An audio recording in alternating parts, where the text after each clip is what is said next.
চারদিকে নানা রকম পিঠে তৈরি দেখে আমারও ইচ্ছা করে গেল পিঠে তৈরি করতে। যা বাস, যেমন ভাবা তেমন কাজ। চালের গুঁড়ির মধ্যে গরম জল দিয়ে একটা সফট ডো বানিয়ে সুতির ভিজে কাপড় দিয়ে ঢেকে রাখলাম। ওই ডোটা থেকে অল্প অল্প পোর্শন নিয়ে এভাবে গোল করে নিলাম। গোল করে আঙুল দিয়ে এভাবে চেপে চেপে বাটির মতো শেপ করে নিলাম।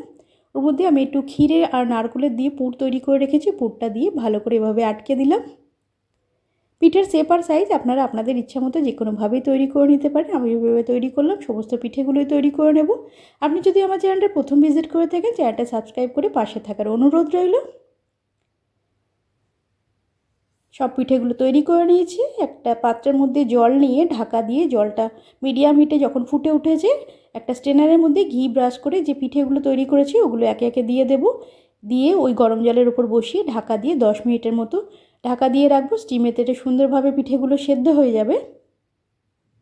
ঢাকা দিয়ে দেব। 10 মিনিট হয়ে গেছে, ঢাকা খুলে নেব। পিঠেগুলো সুন্দর সেদ্ধ হয়ে গেছে।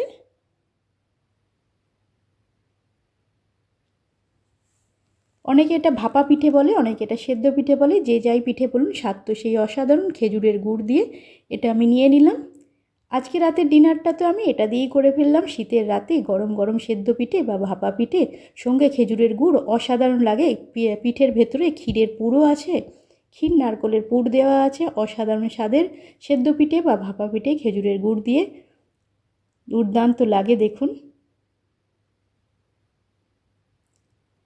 কমেন্টের মাধ্যমে জানাবেন আমার আজকের এই ভিডিওটা আপনার কেমন লাগলো। যদি ভালো লেগে থাকে পাশে থাকবেন, লাইক, কমেন্ট আর শেয়ার করে দেবেন।